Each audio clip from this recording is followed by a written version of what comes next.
Buonasera, buonasera, sono ancora qui, ma solo per dirvi tre cose. No, l'applauso non è per me, teniamolo dopo per gli altri, per gli ospiti importanti che abbiamo, ma solo in un minuto. Allora, la prima cosa che vi dico è grazie. Grazie perché questo è stato un indimenticabile 2019, abbiamo avuto 28 incontri, 20.000 presenze qui al Biper Forum Monzani, siamo davvero tanto soddisfatti. La seconda cosa è che si doveva celebrare il decennale, come avete visto, abbiamo cercato di farlo nel modo migliore. Questo è l'ultimo di 3 appuntamenti in 3 weekend successivi. Racconta in questo caso la dimensione internazionale del forum, con gli ospiti che sono venuti in questi anni. Abbiamo avuto Grossman ieri, oggi avremo il professor Martin Kemp e il professor Cardini. La terza cosa che vi voglio dire, mi avvio alla conclusione, è questa. C'è anche un libro, l'avete visto fuori nel foyer, è un libro che racconta questi 10 anni, ci sono delle bellissime foto che poi sono riprese anche nella mostra fotografica, ma ci sono soprattutto tutti i nomi degli autori, tutto quello che sono venuti a raccontarci, quindi è un'occasione per suggestioni ulteriori e per rimandi. Ultimissima, ci hanno definito la banca che sa leggere, BIP ormai conosciuta così in tutto il territorio nazionale. Il merito di tutto questo è anche e soprattutto, direi, vostro, di voi che siete qui. Quindi vediamoci ancora, non è finita solo per il 2019. Abbiamo definito questa situazione un rito collettivo di passione civile, o se preferite un salotto in cui si viene a parlare di libri. Ecco, il salotto riapre l'11 gennaio con Vito Mancuso, teologo e scrittore. Vi aspettiamo tutti. Ma adesso un bel applauso per i nostri ospiti di questa sera.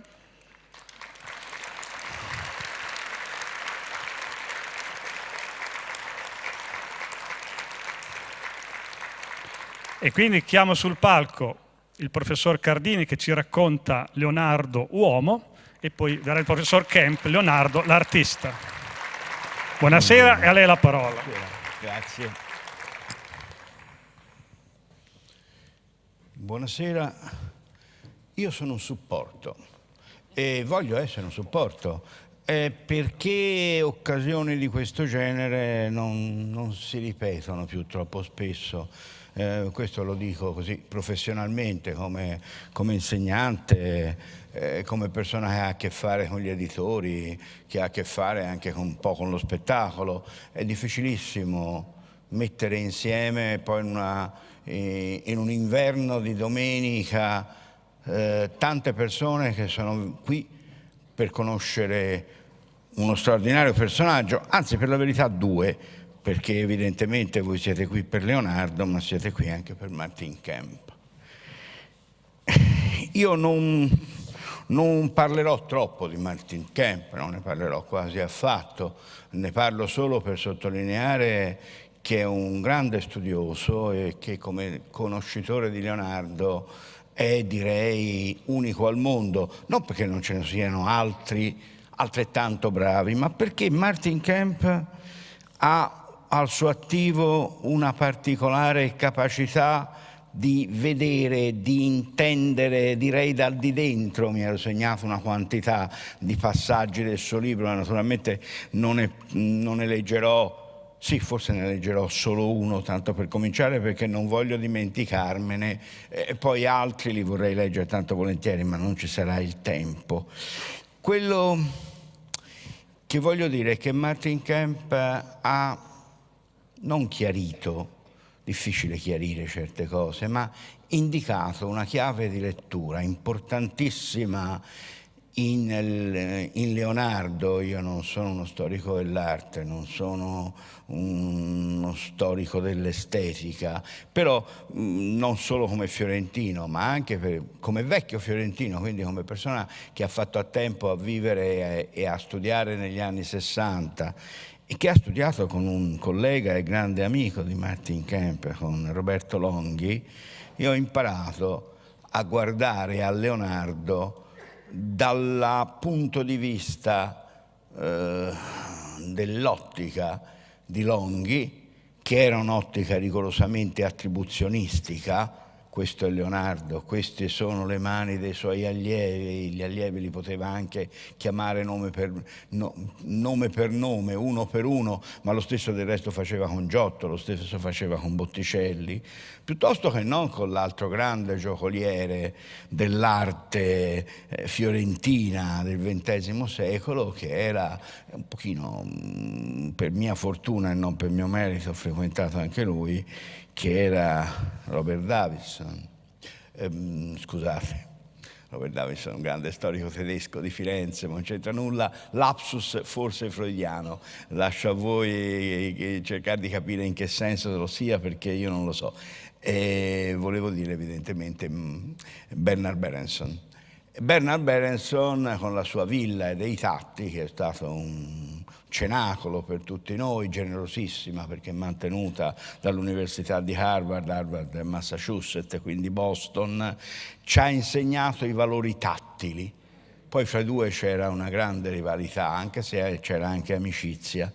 Roberto Longhi invece è l'uomo dell'attribuzione, l'uomo che sapeva da un angolo di occhio, da un'unghia addirittura. Mi ricordo una sua celebre lezione sulle unghie in un quadro di Caravaggio, riconoscere il genio dell'artista. Martin Kemp parla in questo libro di ottica dell'incertezza. È un termine che può essere anche frainteso, può essere addirittura interpretata come una critica limitativa. Che vuol dire ottica dell'incertezza? Ecco, se riusciamo a capire bene, questo è un bellissimo libro, questo è un libro, Panini non mi ha detto nulla al riguardo, lo dico io, questo è un libro che va assolutamente acquistato, fatevelo regalare, rubatelo, fatevelo che vi pare, ma è necessario averlo, è necessario perché ha delle fotografie splendide, straordinarie, strepitose, ed è necessario perché il commento è a loro volta pacato, in questo molto, molto britannico, un commento molto, molto asciutto, molto attento, anche tecnico se si vuole, che a tratti può sembrare perfino freddo non nel senso che sia raggelante, ma perché è distaccato, perché vuol mostrare, vuol far capire, ecco, non gli interessa, come dire, tanto affascinare i lettori quanto aiutarli a comprendere, e in questo in fondo risiede il suo fascino. Ottica dell'incertezza. Per non spiegarlo con parole mie, che sarebbero inadeguate, ve le spiego con le parole di Leonardo in un celebre codice che è il codice Leicester, che tutti conoscono, perlomeno tutti gli esperti o gli amatori di Leonardo, scrive alcune cose, fra cui alcune cose che riguardano le cose trasparenti e lucenti, viste in natura. Quindi l'occhio è quello del naturalista. È un occhio molto collegato anche a un modo di vedere la cultura, su questo ci tornerò, apro le virgolette, profondamente medievale. Di solito di Leonardo si dice, come di Michelangelo, uomini che hanno aperto le vie al Rinascimento, eccetera, eccetera. Ed è vero, ma c'è un altro aspetto che non bisogna dimenticare e che, senza parlare di stereotipi, è l'aspetto medievale del loro modo di pensare e del loro modo di vedere le cose. Quando si vedono e si pensano le cose, noi le vediamo e le pensiamo, possiamo essere lungimiranti finché si vuole, ma le vediamo e le pensiamo sempre un pochino al passato, sia pure al passato prossimo. La nostra esperienza va dal passato al presente.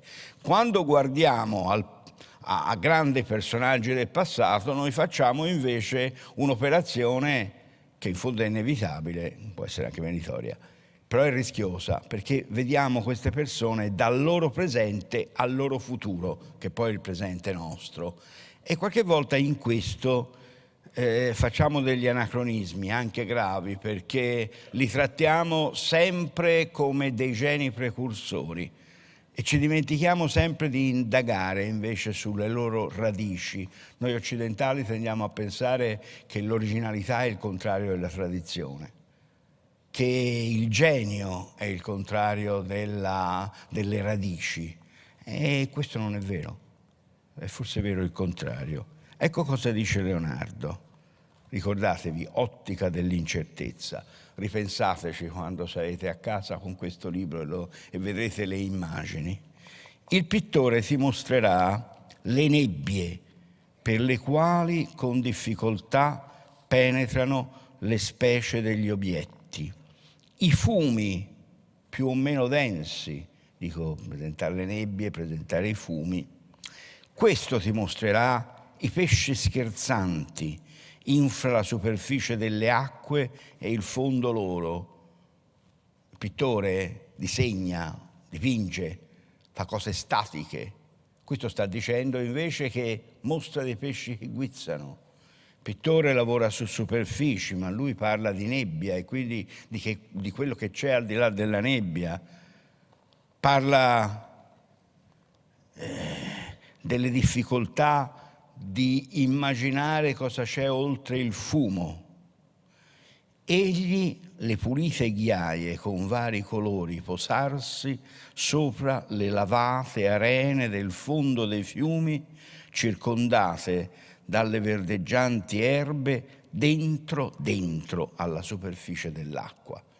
Ma come si fa a parlare di pittura alla fine del 400, all'inizio del 500 e parlarne come se si stesse parlando di qualche cosa di tridimensionale? Si vede oltre il fumo, si vede entro la nebbia, si vede nel fondo delle acque, si vede al di sotto della superficie dell'acqua, si vede le cose che si muovono. Tutto questo, dice lui, il pittore ti mostrerà. Non dice che te lo dimostrerà un genio, no. Ti dice che te lo dimostrerà un artista, ma nel senso che nel mondo medievale, nel medioevo corporativo, si dava al termine artista, che non era quello di oggi. Oggi per artista si intende un'altra cosa e di nuovo si tracima verso l'individualistico. L'artista è l'eccellenza del mondo dell'arte. Quando si dice di un attore cinematografico, sì, ma non è un artista, vogliamo dire che in fondo non raggiunge quell'eccellenza che noi ci aspetteremo da lui. Nel mondo medievale no, si è artisti nel senso che oggi viene usato con questo termine, purtroppo ormai usato in modo restrittivo, che corrisponde a una corporazione che Dio non voglia sta scomparendo, perlomeno si sta diradando in Italia, e l'Italia era un paese di artigiani, oltre che anche di altre cose. La dimensione artigianale, che non è soltanto una dimensione individuale del lavoro, ma che è una dimensione non collettiva, ma comunitaria.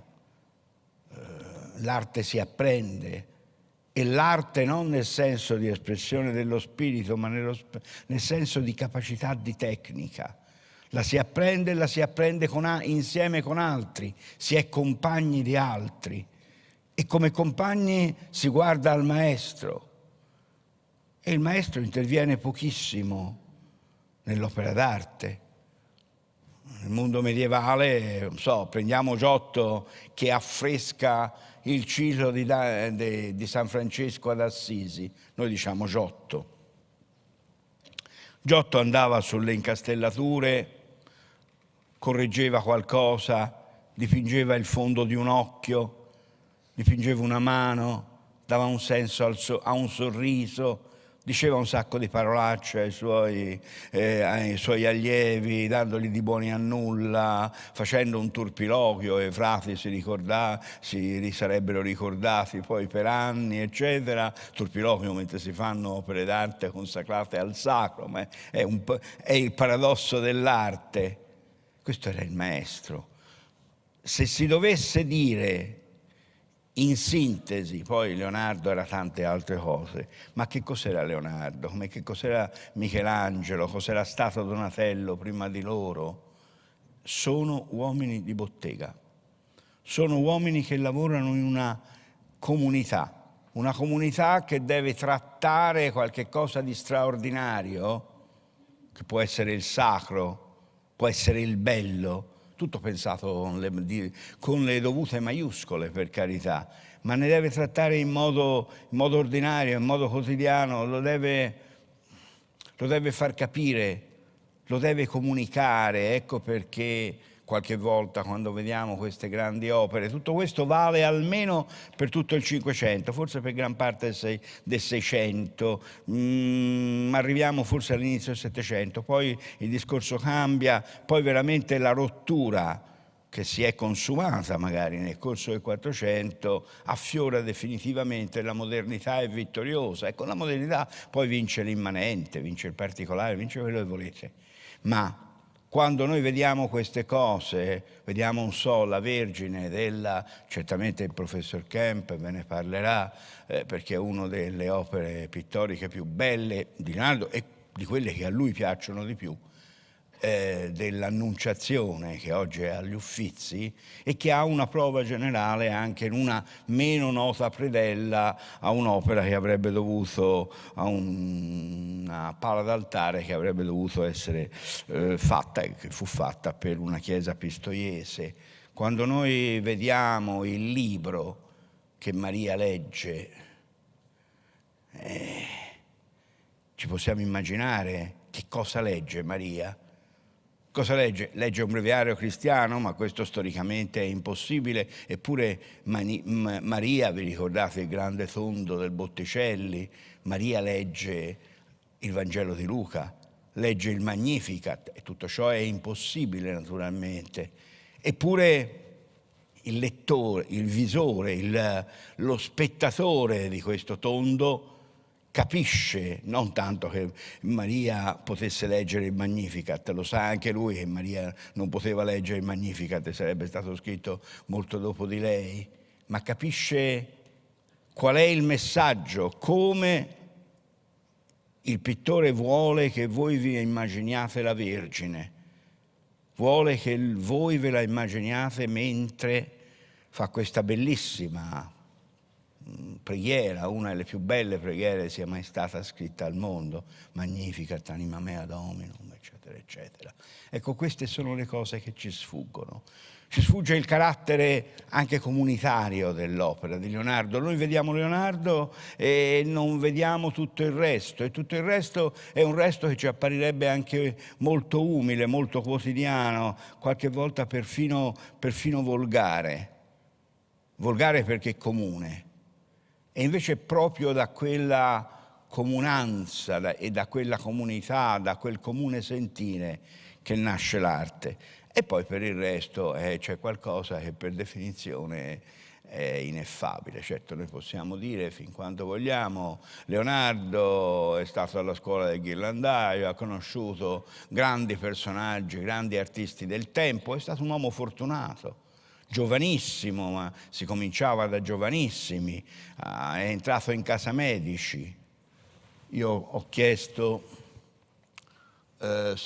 alla regia, diciamo così, se a questo punto era possibile vedere, ma non sarà importante se non la vedrete adesso, perché la vedrete dopo, un'opera di Leonardo che come tante altre non è finita, l'Adorazione dei Magi, che lui fece all'inizio degli anni '80 per alcuni frati fiorentini. Poi pare che loro non fossero molto soddisfatti di questa adorazione. Sapete, a Firenze c'era tutto un culto per le adorazioni dei magi. Cosimo se l'era fatta dipingere da Benozzo Gozzoli per il suo nuovo palazzo di Via Larga, che era una specie di reggia.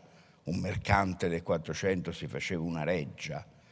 Era una cosa inaudita, però lui aveva osato. E aveva osato anche dipingere i membri della sua famiglia come se fossero stati dei santi, e Dio sa se lo erano, anzi non lo erano per nulla. E questo culto dei magi è qualcosa che torna continuamente. Appunto Longhi diceva, presentando l'affresco di Benozzo Gozzoli, è un tema che spiega il Rinascimento. Come si spiega qualche cosa di assolutamente incredibile? Perché è nato lì? Perché è nato in quella città tutto sommato povera, attraversata da un fiumaccio di tipo torrentizio, che ogni tanto va di fuori d'autunno o d'inverno, ogni tanto sparisce d'estate. Una città malsana, fredda d'inverno, calda d'estate, umida sempre.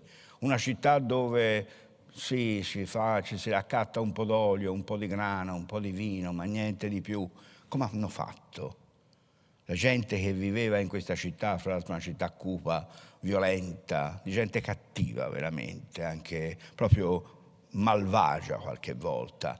Come ha fatto a generare tutto questo? Sì, ma la gente che non avendo nulla si è inventata l'industria tessile. L'industria tessile si fa con la lana delle pecore e con tinture pregiate estratte da materiale minerale, animale, vegetale che viene dal lontanissimo Oriente. Sì, ma la lana delle pecore la si comprava in Marocco, ai saraceni, magrebini, oppure la si comprava ai frati inglesi che avevano grandi tenute di grandi greggi di montoni. Quindi la lana arrivava dall'estremo occidente del Mediterraneo. Le tinture arrivavano dall'estremo oriente, per avere il lapislazzulo bisogna andare in Afghanistan, per avere lo smeraldo bisogna andare in Siberia, altre tinture vengono addirittura da più lontano, si usa la giada, quindi la Cina, il sud-est asiatico. Che insieme straordinario di conoscenze, di spregiudicatezza, di capacità di inventare e di osare si deve avere per raccogliere dalle parti opposte del mondo la materia prima, lavorarla in un punto, in una piccola città quasi dimenticata da Dio e da questo far nascere una sorta di meraviglia. Leonardo è figlio di questa realtà e naturalmente è un figlio straordinariamente privilegiato, è un figlio straordinario. È per questo che pensare a Leonardo, studiare Leonardo, vuol dire cominciare un'opera che poi si ha buona coscienza che non finisca mai. Ma del resto questo, e poi ve ne parlerà bene Martin Kemp, che penso sia tutt'altro che dell'avviso di avere ormai terminato di studiare Leonardo, perché ha detto tutto quello che c'era da dire su Leonardo. Sì, magari non sapremo mai chi era veramente Monna Lisa, non sapremo mai se quel paesaggio è il paesaggio della zona vicina alla Laterina o nell'Aretino, eccetera, di cui si parla, non sapremo mai i misteri della scena del convento delle Grazie di Milano, non sapremo mai che cosa si sono detti Leonardo e Ludovico il Moro, se veramente Ludovico il Moro ha dissuaso Leonardo dall'andare a Istanbul a servire il sultano e se veramente il sultano gli aveva proposto di fare un grande ponte sul Bosforo e sarebbe stata una delle prove della sua eccellenza, poi non l'ha fatto. Non sapremo mai che cosa si sono detti Leonardo e il re Francesco I mentre Francesco gli sorreggeva la testa nell'ultimo sussulto di lucidità di Leonardo prima della morte. Infinite cose non le sapremo mai. Però quello che resta da capire bene, sulla linea della quale procede, nella comprensione di qualche cosa di infinito, con la coscienza che tanto in fondo a queste cose non ci arriviamo mai, è la caratteristica di fondo di questa cultura che Leonardo condivideva con i suoi coetanei, con i suoi concittadini, con la gente del suo tempo, che è una cultura universale, una cultura che non conosce le nostre divisioni moderne, anche se di Leonardo si dice giustamente che è l'iniziatore di una sorta di modernità tecnologica, non è l'unico, ce n'erano tanti, ed era una modernità che ci veniva da lontano, che ci veniva in parte dai greci, ma in parte anche dall'antica Persia, dalla Cina, dall'Islam, che ha fatto da collettore a tutte queste cose. Diceva questo è quello che è stato il più grande medico e astronomo di tutto il mondo del suo tempo. Il suo tempo era l'undicesimo secolo. Ibn Sina, persiano, noi lo chiamiamo Avicenna, uno degli autori fra l'altro preferiti da Dante, diceva Avicenna: quando guardo una goccia d'acqua io capisco che non la capirò mai finché non l'avrò misurata, finché non l'avrò guardata intensamente, finché non l'avrò capita nel suo senso più intimo, ma il suo senso più intimo è lo stesso che anima l'universo. Un mondo di persone che capivano perfettamente che tutte le arti e tutte le scienze sono collegate fra loro. Così come tutte le arti e le scienze sono collegate alla natura umana e la natura umana è collegata alla struttura dell'universo. L'uomo di Vitruvio non viene fuori per caso, così come la massima esoterica elaborata dai neoplatonici nel secondo secolo a.C., tutto quello che è in alto è come tutto quello che è in basso. Non è una bella frase da mettere, da incidere sul frontone di un tempio, ma è un legato profondo di tipo scientifico e di tipo spirituale sul quale noi siamo chiamati a meditare generazione dietro a generazione. E questo era Leonardo, e Leonardo poi era infinitamente altre cose che, per vostra fortuna, non sarò io a dovervi spiegare, ma sarà il professor Martin Kemp, che io ho l'onore di presentarvi. Grazie.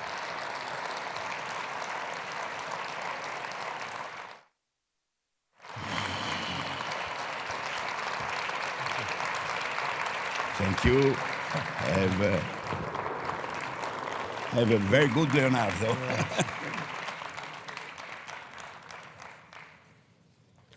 Professor Cardini, thank you for your very comprehensive introduction. I'm not quite sure what I can say after that, but I'm very, very grateful and very kind, perhaps too kind. Could I say some thanks at the beginning as well? Thanks, first of all, to you to coming along in really good numbers. Leonardo produces audiences, but I'm delighted to see you, and thank you for coming in this amazing auditorium. I should also like to thank Alta Definizione, who've been in charge of the visuals of the book, absolutely amazingly brilliant reproductions, and the whole of this visual experience. The projection is the best I've seen anywhere in the world. I'll probably make some mistakes along the way, but we'll see how we get on. It's a system which is quite extraordinary in quality and flexibility. And while I'm talking about Alta Definizione, could I thank Lucia Panini, who's been my immediate host, who's been infallibly helpful in all matters social and technical.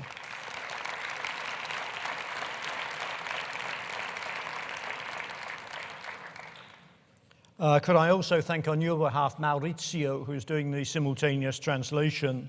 This, I think, is one of the most difficult jobs in the world. Anyway, thank you, Maurizio, for doing this.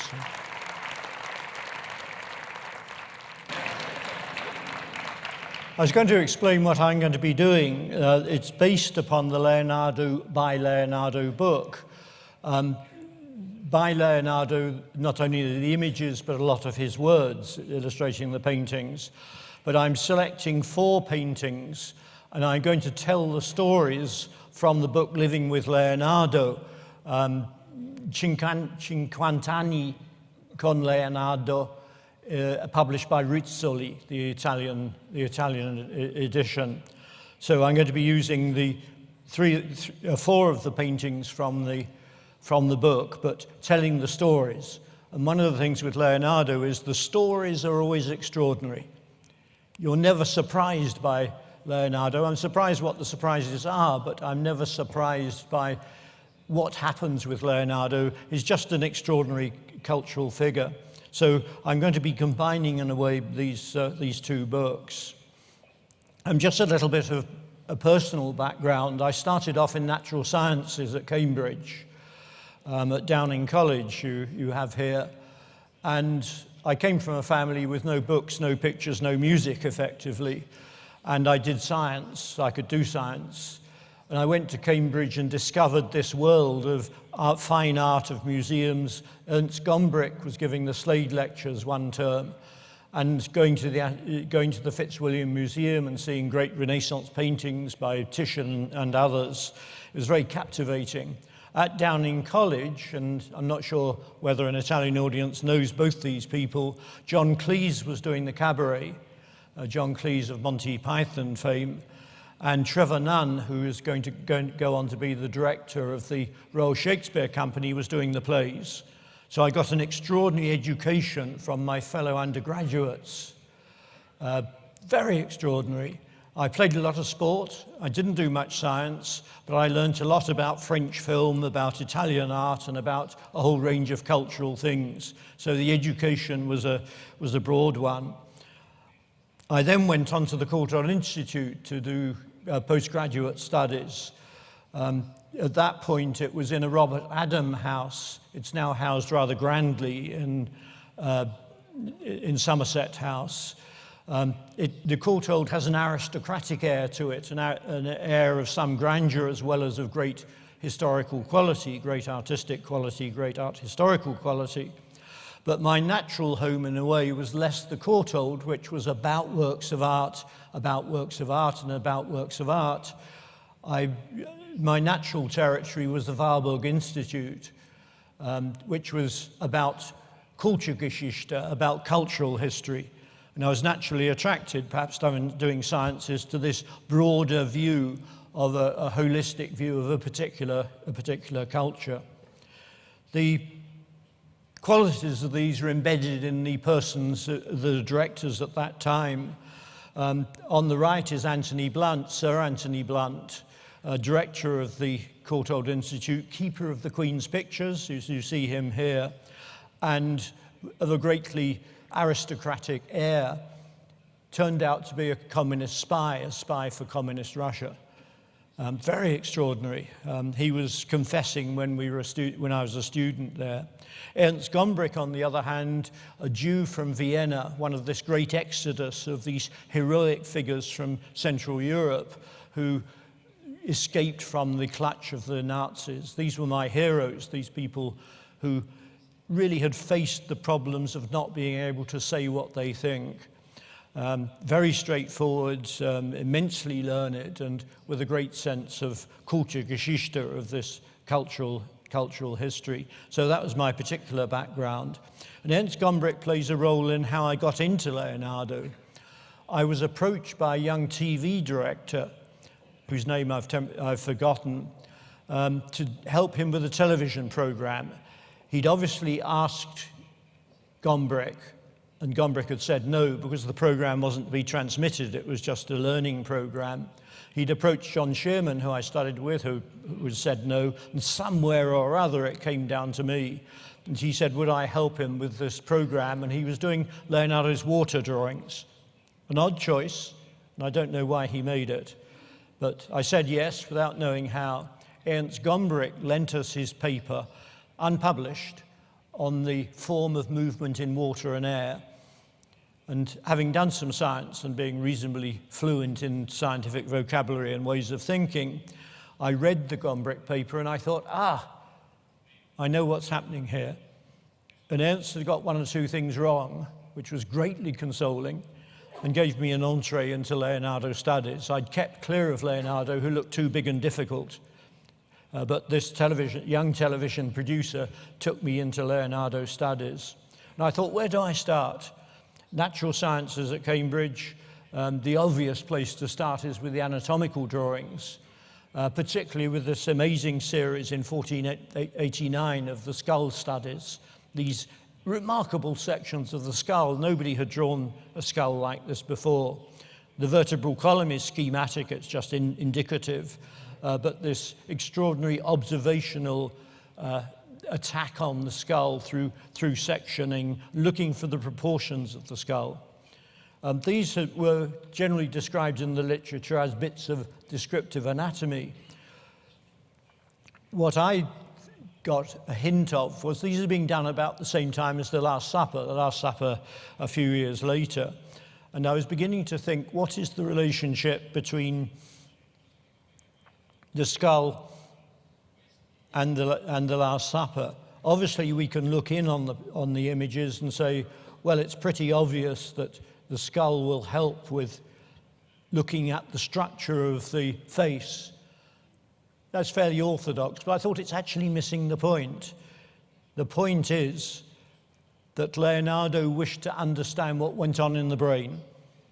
He wasn't just interested in the physical observed structure for portraying a head. And this is summed up by these 4 slides. On the left, the one you've already seen. On the right, the next one to it looks very different, but it's the same series. And in this, he's looking at the inner structure of the brain, at the ventricles, these 3 flasks. The first one, the receptor of impressions. The second one, where all the cerebral activity occurs, voluntary, involuntary motion, fantasia, imagination. And in the last one, memoria, memory. So this is where the mental activities occurred. It's a traditional idea. And indeed, before Golgi, Steining, and Cajal, the great Spanish anatomists, the grey matter didn't look very promising. It was just taken that the grey matter of the brain was a protector for the ventricles in which the thought processes occur, voluntary and involuntary motion. And from the same series, a series on the brachial plexus, the nerves in the shoulders and upper torso, again very schematic, but he's giving an idea, and the vertebrae are obviously schematic. This is what he calls a dimostrazione. It's not an illustration of dissection. And he writes below this diagram at the bottom, questo dimostrazione, this demonstration is as necessary to good draftsmen as is the declension of Latin words for the good grammarian. You think, why is that? And the answer is for Leonardo to understand how St. James, which is the drawing on the right, how he reacts, saying this is terrible. He needs to understand how the process works, how James hears something, how he reacts, the input and output, and the gesture and the facial expression. So he needs to get inside the cause. He can't just say, I'm going to imitate something superficially. He has to say he wants to know how the psychology operates, how the motor impulses operate. It's a quite different ambition for painting. It makes painting into a remaking of the world, effectively. This is summed up by these 2 slides. I've combined the 2 together, the brachial plexus and the image of St. James, and you can get a sense. And St. Philip saying, is it me? And what Leonardo describes this as il concetto dell'anima, the purpose or function of the soul. And everybody has a different soul. So different disciples have different temperaments. The doubting Thomas points upwards in this way. Philip says, is it me, Lord? St. James says, this is terrible. But this is il concetto dell'anima, the soul of each figure makes them react in an essentially different way. And of course, when we look at Judas, we've got a portrayal of a face which is meant to suggest at least the potential for portrayal compared with Christ. He's not putting Judas on the other side of the table. He can do it psychologically. The drawings, the one on the left is beautiful Leonardo drawing for Judas, able to characterize him as rigid with fear. The neck tendons, very exaggerated, beyond anatomy. These are rhetorical bits of anatomy in a way. Rigid, the other disciples can react spontaneously. Judas knows the secret. The drawing on the right is not by Leonardo, it's by Gian Antonio Boltraffio, and almost certainly is a copy of a Leonardo drawing. And this contrast between the passive beauty of Christ's sad features and the rigid shock of Judas, he wants to know il concetto dell'anima. Of course, Christ's anima Christ's soul we can't really understand, but you can get the juxtaposition. And this leads us on to the first of our case studies. The 4 pictures I'm going to be looking at are the Salvator Mundi, first of all. And I look at that in some detail, because it's obviously rather big news at the moment. What can we say about the Salvator Mundi? This is one thing we can say. And the world's most expensive picture sold just 2 years ago, not more than 2 years and a few weeks ago at Christie's for 450 million. The discussion in the press has almost all been coloured by this price. And people don't look at the painting. They look at the sensation, they look at the stories. What I want to do is to look at the stories and then look at the painting to see how it operates. We knew Leonardo had undertaken the Salvator Mundi. There were versions, what we took to be copies, or maybe he didn't finish a painting on his own account. There are also 2 drapery drawings at Windsor, red chalk on red paper, very extraordinary, beautiful, delicate medium to use. The one on the left for the sleeve, the drawing, the image in the top left of the 4 images is one that was in Yarborough Hall, now lost. But it's interesting that it has the same form as that drawing. What happened with Leonardo pictures, he painted very slowly, and very often his inventions leaked out, were picked up by followers, by people in the studio, before he'd actually finished the picture itself. The one on the right, the sleeve drawing, may there actually be a student's version, but the drawings for the rivulets of drapery is absolutely right. There was a mixture of copies. The one on the top right is in the Deganey collection and is quite good, but absolutely not Leonardo. The one on the bottom right is a painting by Salai, Gian Giacomo Caprotti, his very rascally pupil, dated 1511. And this is important because I think it says that the Leonardo picture must have been begun and underway by 1511. And the one on the bottom left shows how nasty some of the copies could become. And this is the one I call the drug-crazed hippie. And this was in the Cook collection. And this was the one that Robert Simon and Alexander Parrish, New York dealers, saw in a Louisiana auction room and thought on the internet, they didn't see it in the room itself, all the dealers now trawl all the auctions electronically. So there's no such thing, in a sense, as a provincial auction that the big boys are all looking in on these auctions. And this was the Cook collection one, which was sold in Louisiana at this auction. Robert and Alexander thought it looked old. They didn't think for a moment it was Leonardo. They thought it might be an interesting old copy which had been rather messed around, been overpainted rather severely.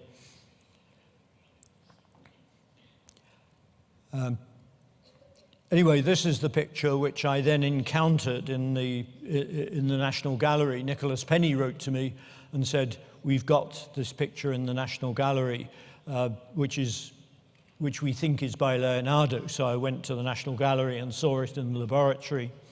And by that time, it had been cleaned. And it was exhibited at the great Leonardo show in 2013 in the National Gallery.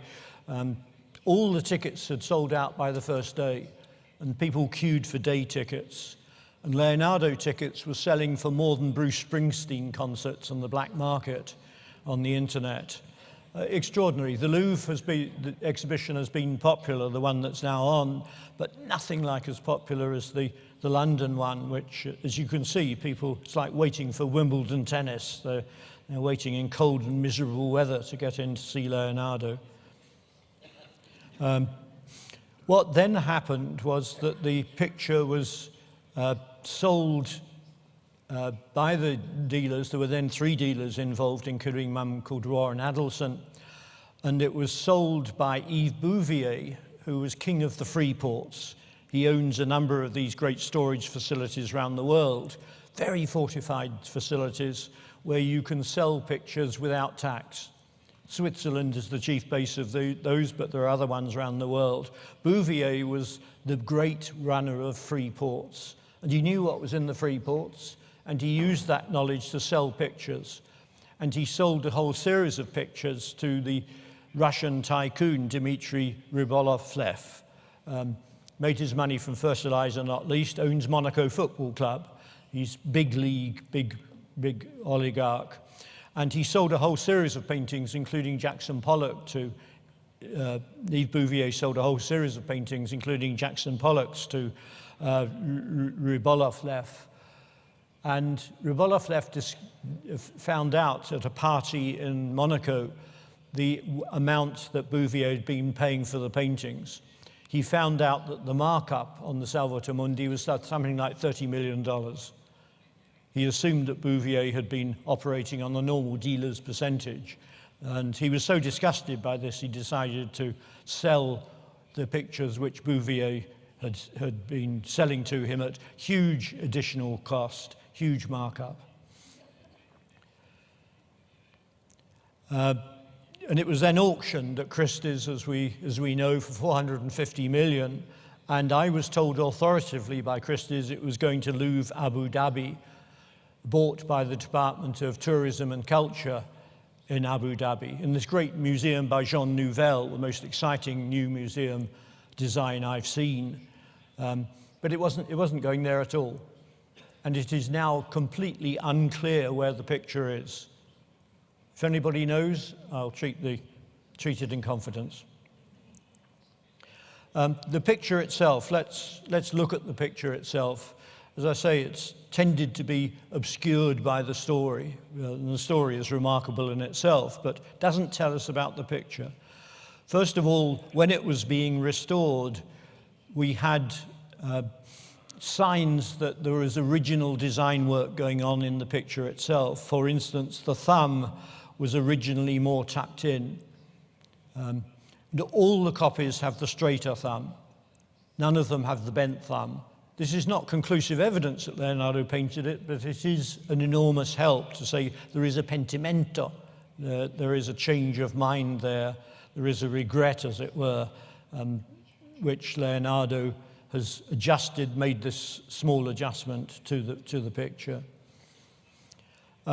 Looking into the picture, I look for aspects of Leonardo's science of art, something which was unique really to him. Other artists did anatomy, the other artists looked at the natural world, and some of them are interested in aspects of science, but for Leonardo, it's a quite different matter. He has to understand the phenomenon. And when he looked at hair, he could see that it looked like the tangle of turbulent water. In the drawing on the right, he says, note how the movement of water is like the curling of hair. And he explains there are two factors involved. There's the weight of the hair and the direction of the current. There's the tendency of the water in water and hair to curl. You put those together and you've got a helix. And if you look at the curls on the right, as we look at the picture, Jesus' left, you can see there's a kind of structure to those curls. There's a kind of physics to them. There's a kind of anatomy of curling going on there. The boys, the followers, could do quite nice curls, but there's no sense in their work that the theory is understood. Leonardo defines concave curls, convex curls, and cylindrical curls. And you can see all these at work in this image. If you put those two things together, they speak of Leonardo and not of a follower. None of the copies get anywhere near that. And also what I noticed when I first went into the National Gallery was the sphere that Christ was holding. This is a Salvator Mundi, not incidentally a contemporary title. No picture is called a Salvator Mundi with that precise title until in the 17th century. It is simply called a Christ blessing or a testa, a head of Christ.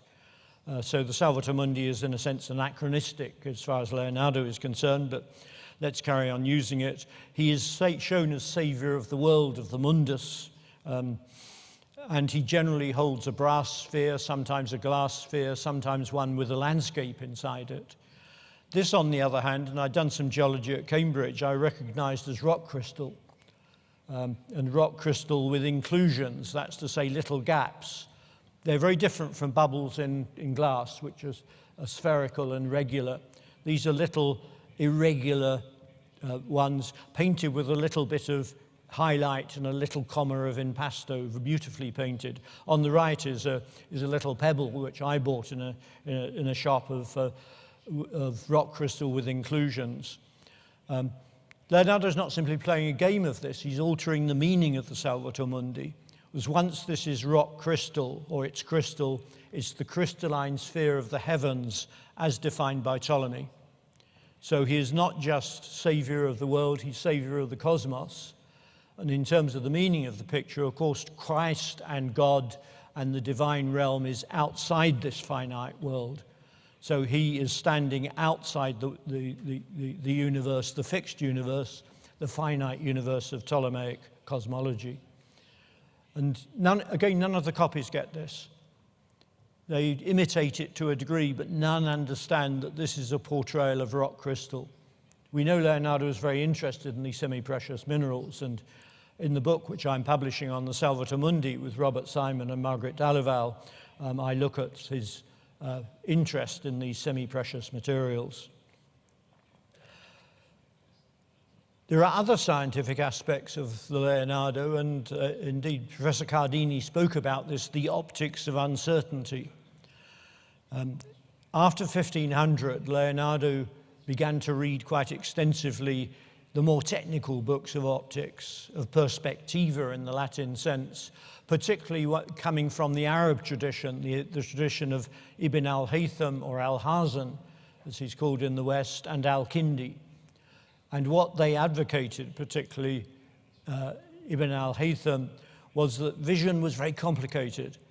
It was full of what al-Hazan called deceptiones visus, or deceptiones visus if you prefer, visual deceptions. The complexity of the eye's structure, the double inversion in the pupil, and the re-inversion in the crystalline humor, that this meant that the vision was very complicated. As a young man, he'd assumed we see what we see. It's geometrical, it's straightforward, there's a match between what we see and what we understand. This is manuscript D, Institut de France, from about 1507, precisely the period when he's painting the Salvator Mundi. I won't go into all the technicalities of this, but the result of this sort of research into the complexities of the eye, he says at one point, the eye does not know the edge of any body. That's to say, you never perfectly know it. If it's too close, you can't see it. At that optimum range, you can see it reasonably closely, but never perfectly, and further away, you cease to see it at all. So this is the optics of uncertainty. It's optical, but it also suggests that Christ cannot be seen clearly by human beings. Christ is ineffable. He belongs to a different realm. We think of Leonardo perhaps these days as not a very religious man, but his religious sentiments were entirely orthodox. He espoused a doctrine, particularly via Albertus Magnus, who was in his library, the medieval philosopher, of the double truth. On earth, we can understand the finite truths of nature. We can understand the mathematics, the laws of nature. We can appreciate its beauty. Nothing is superfluous. Nothing is lacking in the inventions of nature. So nature speaks of God's design. But what we can't do is understand the nature of God. And he very rarely pronounces on theological things, but in a number of cases, he basically cautions us to say, we cannot know the infinite. We should not strive to know something we can't know.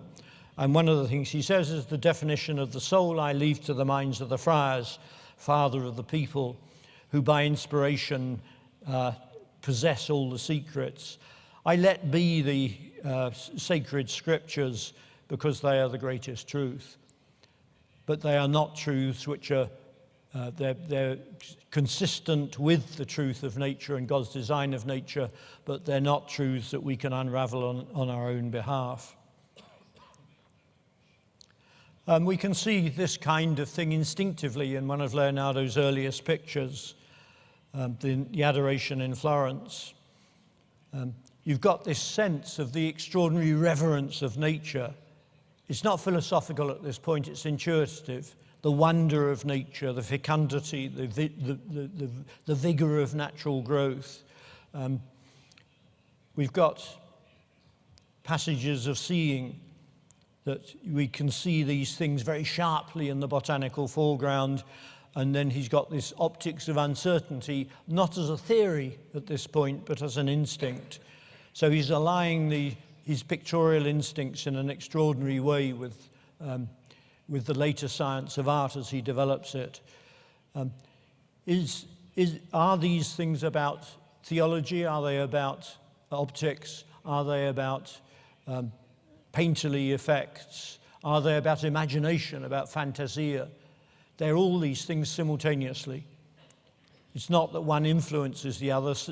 Leonardo can do science and poetry, he can do intelletto and fantasia, he can do all these things as a single unified activity.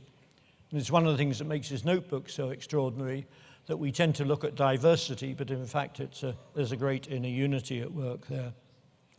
The second of my case studies is the portrait on vellum, in pen and ink and chalks with some silver point drawing in them as well. The one I christened La Bella Principessa and identified subsequently as Bianca Sforza, the illegitimate daughter of Ludovico Sforza, Ludovico il Moro. I was sent this. I get sent a lot of Leonardo's by email. Most of them are complete rubbish. But in this case, I was sent one by Peter Silverman, and I looked at this and I thought, this is actually not routine. And with Pascal Cotte in Paris, we researched it, we looked at the technique of it, and we concluded that it was almost certainly by Leonardo. It's not been universally accepted. It's still controversial, but I have complete faith in it. When I'd published this in a book, I got a remarkable amount of creative abuse online. The science, science you cite is nothing more than pompous and confusing and unverifiable rubbish, signifying nothing but your skill at manipulating digital images to support your case, and further proof of pathological liars and sociopaths at work. The proof supporting Leonardo's non-authorship could not be more perfect. I would advise you the best course of action to save what is left of your reputations and save yourselves from being prosecuted for fraud by your publisher and a number of state governments is to admit publicly that you were mistaken and accept Schnorr, a German 19th century artist, as the true creator of the Principessa. You have lost the game. I'm a not very young university professor. How on earth, what is this abuse about? It is just extraordinary. I've been stalked to a conference in The Hague. Somebody spent 3 days trying to convince me he'd cracked the secret of the Mona Lisa. This is what Leonardo does. He's a dangerous figure to work on. He gets you into areas of passion. Anyway, the reason we've got this baby's head up here is because I recognized the email address of the person who was sending this and posting it on the internet. And earlier he'd sent me that drawing, red chalk drawing of a baby's head, and it's a dealer, and said, this is by Leonardo. And I wrote back, I think courteously, and said, it's a nice 16th century drawing, but it's not Leonardo. So there's a kind of act of revenge going on here. Sometimes the abuse can become pretty appalling. Highly emasculated turd. Not quite sure how you translate that. Are you dead yet, cowardly brain death, LOL? You are pretty and petty and small-minded individual, a disgrace to unadulterated art. Time you retired, easy life, pompous fool. It is very extraordinary being involved with Leonardo, and I think these are kind of comic in a way, but if I'm wrong about La Bella Principessa, nobody's died. I don't become stupid overnight, or more stupid than I already am. After we'd published the book, an American scholar, David Wright, wrote and said, do you know the Sforziada in Warsaw? It's a book, a printed book, but printed on vellum, and the one in Warsaw was produced for Galeazzo Sanseverino, the Duke's commander of the forces, who married Bianca Sforza. And at the bottom left there, you can see this little charade. Birago, the illustrator, loved these little infantile charades. But Ludovico il Moro, the more Maurus, the dark-skinned one, is sitting in the middle there, and on the left coming in is Galeazzo Sanseverino with Bianca, who is a Moor. She's Moorish, she's dark-coloured to make the reference, but with blonde hair. She is a Bianca. And we then went out to Warsaw with a television crew for National Geographic, and we took a facsimile. And this is Pascal Cotte, who's a kind of genius at technical examination, as you will see. And we took the facsimile of it, perfect facsimile, and we found that there were pages missing in the first quire of the book, and this fitted in absolutely perfectly. So for me, this is pretty conclusive that it was done by Leonardo for the marriage of Ludovico's illegitimate daughter, who'd been legitimized to Galeazzo Sanseverino, the count who was the commander of the Duke's forces. A nice story, and it seemed to be sorted out. Then you still got a lot of peculiar things happened. Sean Greenhalgh, the man in the center of those three with his two parents, claimed to have forged it. He's a convicted forger of some skill, particularly with 3D objects. The object on the right is a faun, which he claimed was by Gauguin and got some acceptance. Anyway, he said he forged it and he painted it on a Victorian desk lid. This in spite of the fact that the technical analysis undertaken by the University of Pavia with gamma-ray spectrometry had said that the white lead must be more than 250 years old. White lead it decays over a period of time and ceases to fluoresce with gamma rays. However, Greenhalgh, and this is a story in the Times, claimed he'd made his own pigments from organic materials at an appropriate age, including iron-rich clay he dug up and charcoal from ancient trees. Completely irrelevant, because the decay of white only starts after it has been synthesized by the artist or by the pigment maker. But in a sense, you can't win. The ability of people to believe what they want to believe is extraordinary.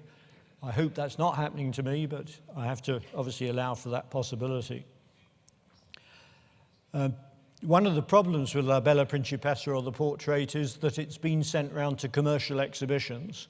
Once that happens, it becomes in the trade and it becomes a commercial speculation.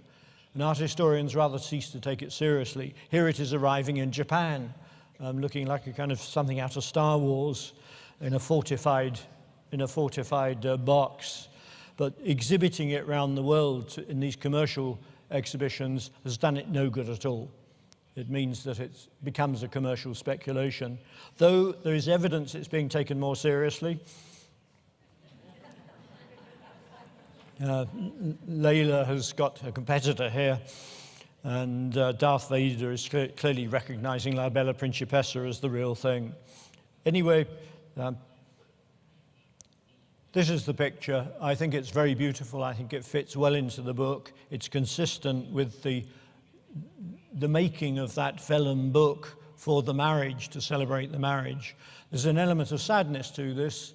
Within 3 months of her marriage, she died from a malatia del stomaco, and court poets wrote lamenting it. I suspect it was an ectopic pregnancy, but whatever it was, it's a very tragic story. That soon after the marriage and soon after this presentation volume would have given to her, she was dead. These young brides, they were married when they were 13, 14, and the death rate of the young brides with early childbirth was appalling in all classes of society, not least in the aristocracy. The third of my pictures is the two pictures, in fact, the Madonnas of the Armwind are the two versions of it. The one on the left in the collection of the Duke of Buccleuch in the Scottish borders, and the one on the right was owned by the Earls of Lansdowne around about 1800 and is now in a very private collection, not known publicly. They look very different. The one on the left is still on panel and hasn't been cleaned. The one on the right has been transferred to canvas, back to panel, and has been quite heavily cleaned. So they look very different. The Scottish one was the one I knew best. I was working in Scotland at that point and went to Drumlamrig, the Duke of Buccleuch's great baronial castle in the Scottish borders. And I saw the pictures, which most art historians hadn't been to the Scottish borders to look at it. And I thought, this is a pretty nice picture, really requires serious research. We subject to technical analysis, particularly infrared reflectography, which infrared will pass through some of the more translucent pigments. When it hits the gesso, the white plaster priming, if it encounters a charcoal drawing or a drawing with carbon in it, an underdrawing, it will be absorbed. And if you're lucky, you can see aspects of the underdrawing. Not all the pigments can be penetrated by infrared. But as you can see in the center one there are all sorts of things going on in the picture. To the Virgin's right, our left, there is a little figure group there. Difficult to see, and initially I didn't really interpret what it was, but the figure group corresponds to a picture which is in the National Gallery of Edinburgh, controversially, that Joseph, with another woman and Mary, is making a baby walker for Christ. So that this picture is quite clearly being designed by Leonardo as he goes along. He probably decides that subsidiary group is too subsidiary and clutters up the picture too much, but for whatever reason he took it out. There are other pentimenti throughout the infrared, which I won't go into. This is the Lansdowne Madonna, as we're calling it, the one that's been transferred from panel onto canvas and back onto panel. And you can see the damage that's occurred. Christ has been kind of castrated by cleaning. Initially, he had a perizonium, a loincloth painted over his penis, and in cleaning away the loincloth, they cleaned away more than they should have done. And the Lansdowne picture, which was examined in the Opificio delle Pietre d'Ore in Florence, had many of the same characteristics in the background. You can see the arch there on the left. You can maybe see something of the figure group. There's also an awning in this one. You can also see at the top of the arm winder different positions for the thread. And what's happening here is extraordinary. It's the first time we've seen two pictures in an artist's studio going along side by side. One is commissioned by Robertet, Secretary of State to the French King, little picture. So Leonardo takes advantage of that commission to make another small saleable picture, an off-the-peg picture, one which he could market to someone who wanted a Leonardo. So we can see here that Leonardo is moving from one picture to another, making a change, going back and forth. And the studio probably chipped in and finished off various bits of the picture. But it's the best picture we've ever had of a studio production and these works being done. I think Bellini did this, Botticelli did this, Verrocchio probably did it as well. But the story, there is always stories in these things. In 2003, the picture was stolen. The Duke of Buccleuch's picture was stolen from Drumlamrig. Some men arrived early in the morning, overpowered the guards, and went out with the picture. They had a Volkswagen Golf parked in a nearby forest, and they then changed into a BMW and disappeared. And for 4 years, we heard nothing. The Dumfries and Galloway police with the Scottish drug squad set up a sting as loss adjusters. They set up an office of loss adjusters hoping that the criminals would contact them. Some middlemen contacted them. And they said, we can only deal with this if you transfer the picture to us in Glasgow. And a solicitor's office facilitated this. And they went in, they arrested the middlemen, and they got the picture back. And this is the picture back in the conservation studio in the National Galleries of Scotland in Edinburgh, with the two members of the Dumfries and Galloway police and 3 members of the conservation staff in the National Gallery. The police said to me, how do we know it's the original? I said, I've got unpublished pictures of the infrared examination of this, which hadn't been fully published. They loved that. If an art historian says to the police, I know it's Leonardo because it looks like Leonardo, they're not very impressed. In this case, this is real criminal forensics, because I could say that no copyist, nobody who's replicated this would know about the underdrawing. So for them, this was a great success. I won't tell you which are the constabulary and which are the staff of the conservation studio. I think you can work it out. And just 2 words about art and computers. I mentioned Pascal Cott, the person who was involved with me in going to Warsaw to match up the picture, who'd done the technical examination of it. And on the right is a digital restoration of Mona Lisa by Pascal Cott. This is not based on Photoshop. He's not fiddled around with the colors. It's based on pigment analysis. It's based upon analysis of the varnish. It's based upon analysis of the cracks. And I'm not claiming this is exactly what Mona Lisa looked like right at the beginning, but it is a lot closer than what we now see. Where he detected certain kind of yellow, lead tin yellow, then he would use that to guide his reconstruction of the picture. My view is, particularly given cleaning controversies, is that we could do much more digital restoration of pictures. We can produce these effects, and we haven't touched the picture. Obviously much less fraught. I don't think any director of the Louvre is ever going to sanction the cleaning of the Mona Lisa. It is, in English, what I call too hot a potato. It's simply too difficult to contemplate doing. This is not to say that it's removed the need for traditional physical conservation. Conserving something like this, cleaning something like this, the adoration, very complex structure. There's a gesso priming with white lead, then there's some drawing, then he puts more white lead on top, and then he starts to lay in the shadows and so on. So this very complex layered structure, to get it back, you really do need the physical intervention. So I think these things are comparable. It's probably worth pointing out one rather amusing and interesting facet of this.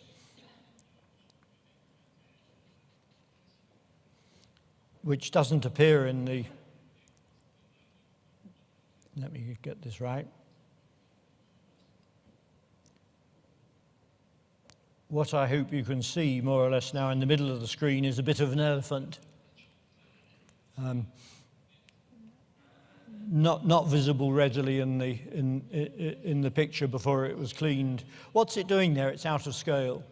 But Leonardo is a great improviser. He tests things, he tries things, and this is testimony to Leonardo's restless invention.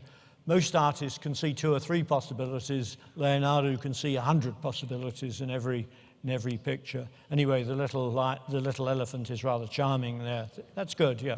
Well done. Thank you. Haven't quite finished yet. I'm going to finish with a little bit of music. Leonardo is extraordinary. Beyonce and Jay-Z made a picture, made an extraordinary video which is available on YouTube called Ape, S-H-I-T. I won't pronounce that for you. Immensely vigorous. And Leonardo, of course, is the beginning and end of it. If you go to the Louvre, there's nowhere you can start or finish them with Leonardo.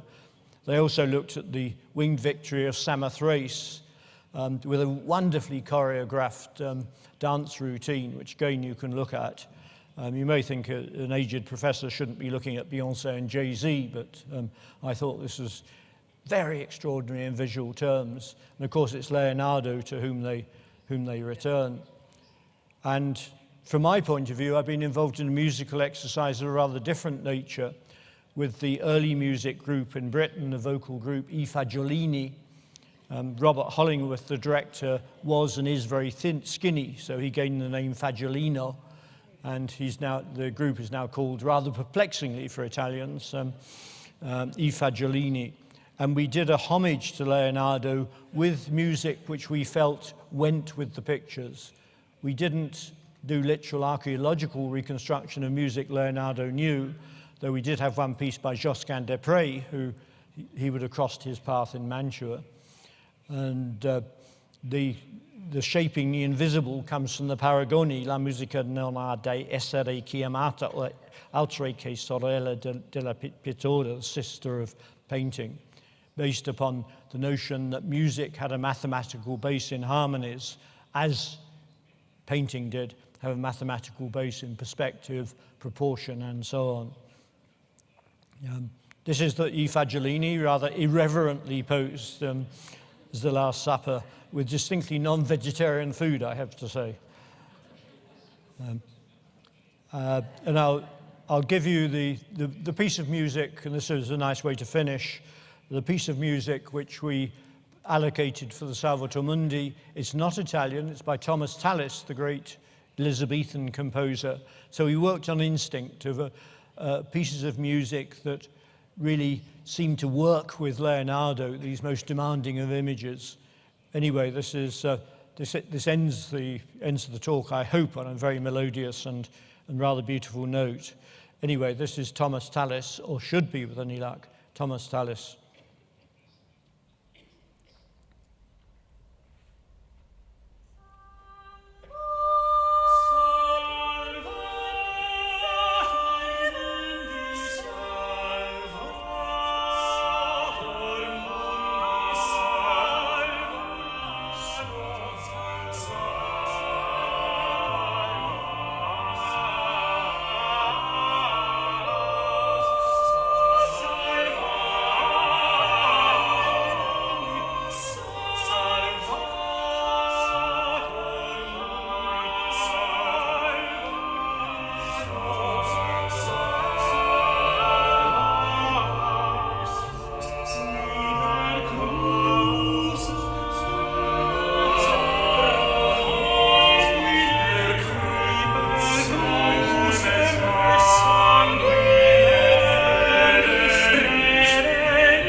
Thank you very much.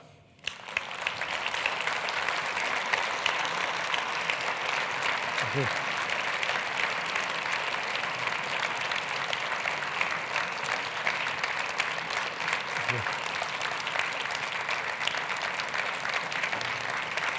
Thank you.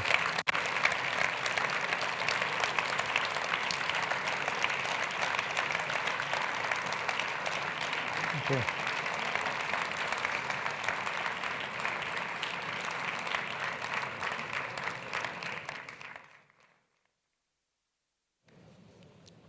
Who's in charge of the questions? Oh, I'll be in charge of the questions.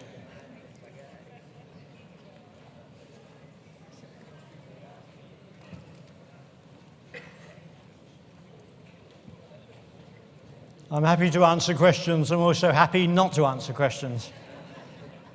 Perhaps even happier not to answer questions.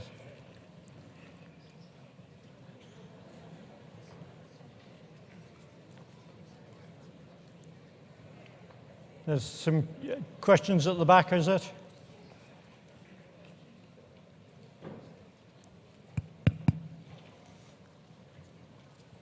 Professor Kemp chiedeva se ci sono domande dal pubblico che ovviamente possono essere poste in italiano e poi tradotte.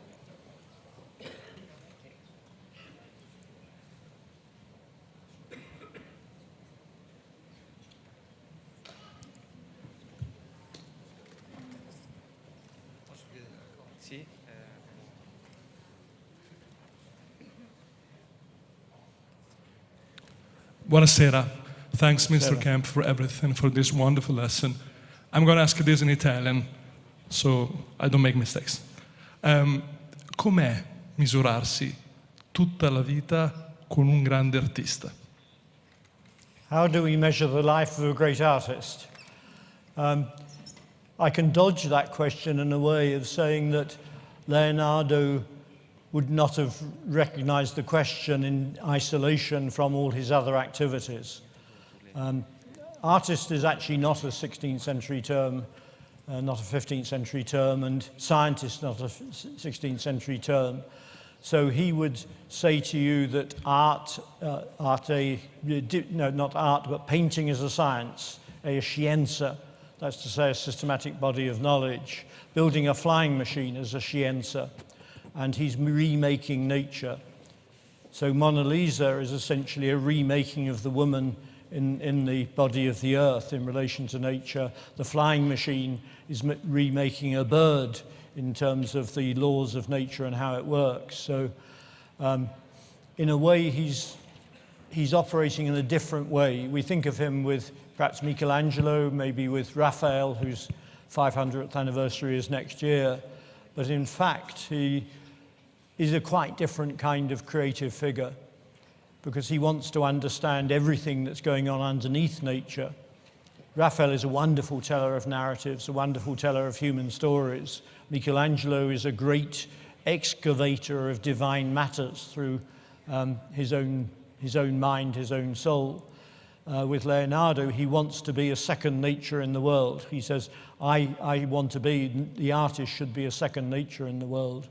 So in a sense, he's in a different area of operation than the other people. I'm not saying it's better or worse, it's just different. And of course, in some ways it slowed him down. If that's your ambition, then realizing that in painting is extraordinarily difficult.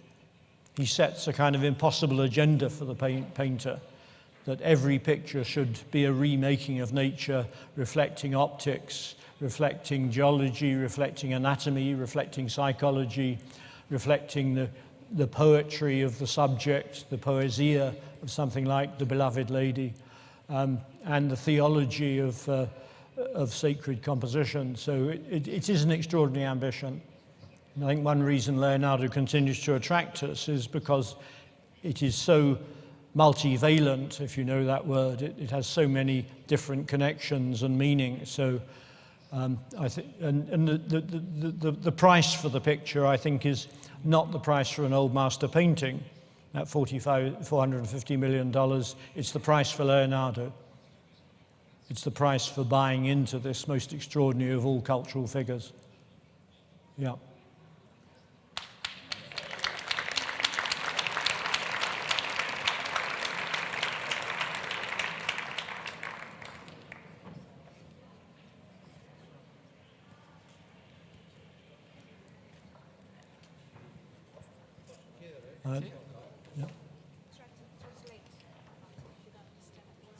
Yeah. Excuse me, sir, I don't speak very well in English, but one problem. When I look in Michelangelo, the Pietà in St. Peter's Square, there is something I have think, who is being to help this man? Because someone is coming from the sky. In Leonardo, I don't feel this. Yeah. But there is other thing. In the Principessa, there is one line around of the figure of Leonardo. Leonardo knows nobody used in all the picture used the fog light, but there is not the line. Is correct or not? Yeah, there are two questions there. One is Leonardo and Michelangelo and the difference between, say, the Pietà in Rome and Leonardo's pictures. We put these two figures together, but they have a quite different base. Leonardo is about the understanding of empirical nature and understanding laws. Michelangelo is essentially trying to ascend to these ineffable realms. So he's aiming at the divine ideas. Leonardo would say these are inaccessible. Michelangelo, his great quest is in his poetry and in his art. The point mine is this: in Michelangelo, I feel the spirit from the sky. Yeah. In Leonardo, I'm sorry. Yeah, you're right to feel the spirit of Michelangelo from the sky, and that's what he's aiming at. Leonardo is aiming to portray nature, to say this is what God can do. So it's a different basis. Yeah.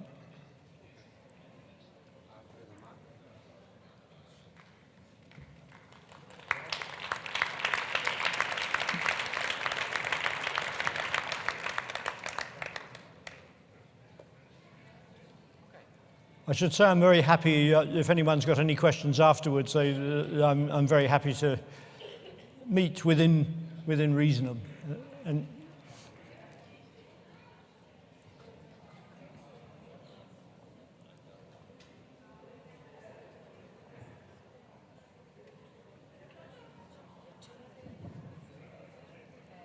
no. Perché Leonardo era così affascinato da Vitruvio? So, Why Leonard was so fascinated by Vitruvio? this is why Leonardo is so fascinated by Vitruvius, the great Roman author of the 10 books on architecture. One is that it's the only surviving treatise from classical antiquity about any art. So it is a source of knowledge about building and many other things as well. The particular point of interest with Leonardo, which presumably is why you asked the question, is the Vitruvian man in Venice, the man in the square and the circle. And this, for Leonardo, is the ultimate proof of divine design. Vitruvius says that you can put a man in a circle, you can get a circle out of a man. He also says you can get a square out of a man. He doesn't say you do them at the same time. All the other figures that do the Vitruvian man put the center of the square and the center of the circle in the same position. Leonardo realizes that won't work. So he's got this very subtle design of a square in one place and a circle centered in another place. And then inside that, if you read the text, he's doing arithmetical proportions. So you've got geometry, the overall big geometry, and then he does all these measurements of the bits of the head, which are musical. And he specifically says that the proportional lines surround the human figure like music. It's not an exact quote, but for him, Vitruvius had that secret of the proportional design of nature, which was one of the essential things that Leonardo tried to draw out of nature, and why music for him was then a challenge, much more than sculpture, much more than poetry, because of its musical basis. Hope that makes sense.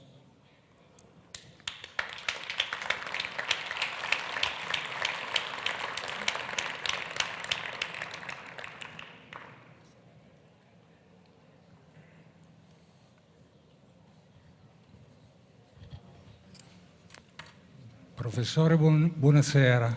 Buonasera. In una delle slide che ha proiettato, l'immagine più a destra era una donna col bambino ed era molto somigliante alla Gioconda. È un'immagine che non avevo mai visto. E allora quando l'ho visto ho detto questa sembra la Gioconda. Però mi era capitato di vedere altre immagini di un allievo di Leonardo, penso fosse Salani, e quando l'ho visto ho detto cavoli, questo assomiglia alla Gioconda. E volevo sapere, per lei la Gioconda chi poteva essere? Didn't get all that. In one of the painting there was a lady with a baby and looks like Gioconda. Then he said he went away and saw the images that looking like the Gioconda, the Mona Lisa. He said, what do you think is the Mona Lisa? We should. Yeah, there is a facial type which Leonardo uses and echoes across. He says at one point you shouldn't paint all figures looking like brothers and sisters, but he has a facial type and a proportional type. The Mona Lisa, I think, started, and it's fairly clear from we've got this reference by Agostino Vespucci in a little marginal illustration in the letters of Cicero, saying that Leonardo was painting three things: the battle scene in the Florentine Republic, the St. Anne, the Virgin Child and St. Anne, and the wife of Francesco del Giocondo. So I think it's almost certain that this is Lisa Gherardini, the wife of Francesco del Giocondo. But if we look at the technical examination of the portrait, we see it changing.